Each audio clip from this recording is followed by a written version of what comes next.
देश की सबसे प्रसिद्ध और सबसे सुनियोजित रामलीला होगी तो डेरा वाला मॉडल टाउन दिल्ली के अंदर होगी। उस वजह से आप लोग इसमें अपना विशेष आशीर्वाद देकर हमें कृतज्ञ कर रहे हैं। खुद विष्णु भगवान का बहुत बड़ा भक्त हूँ और मैं ये मानता हूँ कि उनके जितने अवतार थे उनमें से सबसे कोई स्पेशल अगर अवतार थे ना तो वो थे प्रभु श्री राम, क्योंकि वो एक ही अवतार है जिसमें उन्होंने अपनी प्रभुता का प्रयोग बिल्कुल नहीं किया था। अगर वो चाहते तो कृष्णचंद्र जैसे, कृष्ण भगवान जैसे सूरज को ऊपर करते, नीचे कर लेते। As Krishna he used his प्रभुता, उन्होंने सुदर्शन चक्र का भी प्रयोग किया शिशुपाल को मारने के लिए। राम भगवान भगवान थे लेकिन उन्होंने संघर्ष किया एक मनुष्य जैसे, उन्होंने एक मनुष्य का जीवन बिताया and as a human being struggle करके यार, मतलब 14 साल एक वो राजा के बेटे थे, दशरथ नंदन थे, जंगलों में भटके, वन वन भटके, उनकी सीता मैया के साथ जो हुआ और वानर भानु की सेना के साथ। थैनोस से भी अगर कोई बड़ा विलन हो सकता है ना वो सिर्फ रावण है, जाके उसको मारा बिना प्रभुता का प्रयोग किए। That is why Ram is great, क्योंकि वो कहते हैं ना कि मैं मानव रूप में आकर मानव तुझको ये पाठ पढ़ाता हूं, संघर्ष है मानव जीवन में, हर कदम पे मैं सिखलाता हूं।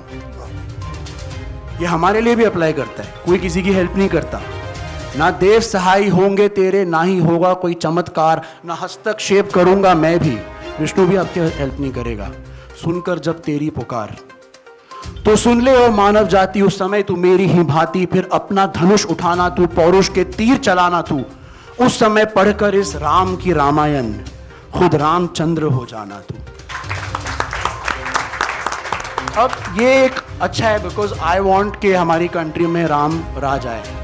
तो एक और ऐसे होते, ऐसे पात्र जो होते हैं वो हर व्यक्ति को नहीं मिलते। उस पात्र को खूब जिया। फिर अब रावण का मुझे अवसर मिल रहा है तो विकेश भाई का मैं धन्यवाद करना चाहूंगा, अखिल भाई का, कि इन्होंने मुझे ये अवसर फिर प्रदान किया है कि पुनी जी आप हमारी रामलीला में आकर रावण की भूमिका करिए। मैंने बहुत पढ़ा है रावण के बारे में, एक रावण का क्या वर्चस्व है, क्या है, बहुत ही सुंदर है। वो सब जो है हम इस आपकी इस रामलीला में हम अभिव्यक्त करेंगे। रमेश जी इतने सुपर टैलेंटेड राइटर डायरेक्टर हैं, मैं इनका आभार व्यक्त करना चाहता हूं। जो इन्होंने लिखा है हमने सुना है, मैं आपको दावे के साथ कह सकता हूं कि ये हिंदुस्तान की नंबर 1 रामलीला होने वाली है। And we shall leave no stone unturned, हम इसे नंबर 1 बना के ही छोड़ेंगे, ये मैंने प्रण लिया है, ये मेरा संकल्प है। महर्षि भगवान वाल्मीकि जी ने पहली रामायण लिखी, संस्कृत में लिखी, लेकिन संस्कृत सभी लोग पढ़ नहीं पाए।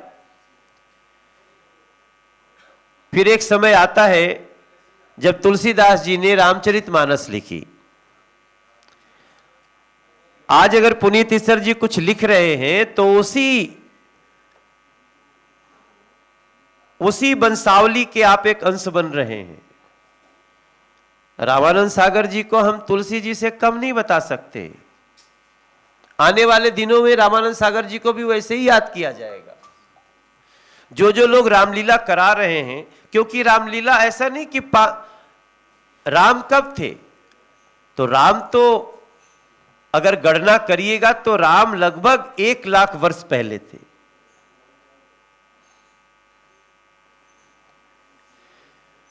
फिर भी राम कैसे चले आ रहे, इतने साल बाद भी उनकी एक एक कहानी कैसे आ रही है। कुछ दिन तक तो जब संस्कृत ही बोला जाता था, देवता, सतयुग, त्रेता, द्वापर, तो ये चल ही रहा था। आप जब महाभारत का भी चित्रण करेंगे तो महाभारत में भी राम की चर्चा होती है। महाभारत में भी कभी भीम को हनुमान जी मिल गए थे, क्योंकि हनुमान जी को अनंत कर दिया गया, इसलिए आज गांव गांव उनकी मूर्ति बनती है, पूजा होती है। लेकिन अगर इसको सहज भाव में कोई दिखाना शुरू किया तो वो तो तुलसीदास जी के लिखने के बाद हुआ है, और वो बहुत लंबा समय नहीं है, उसका तो अभी मुश्किल से 500 साल हुआ। 500 साल पहले हनुमान चालीसा थोड़ी थी। 500 साल पहले मंगल भवन अमंगल हारी द्रवहु दशरथ अजय थोड़ी थी। 500 साल थोड़ी का पहले ये नहीं था कि सिया राम मैं सब जग जानी करहु प्रणाम जोरी जुग पानी। ये तो सब कुछ लिखा गया है जब अयोध्या जी में राम का मंदिर टूट चुका था। जब रामचरितमानस आया तो रामचरितमानस भी गांव गांव कैसे जाता, आप विचार करें। इस पूरी कहानियों में जाएंगे तो रामचरितमानस को गांव गांव घर घर लोगों तक किसी ने पहुंचाया तो वो हमारी रामलीलाओं ने पहुंचाया है। मेरे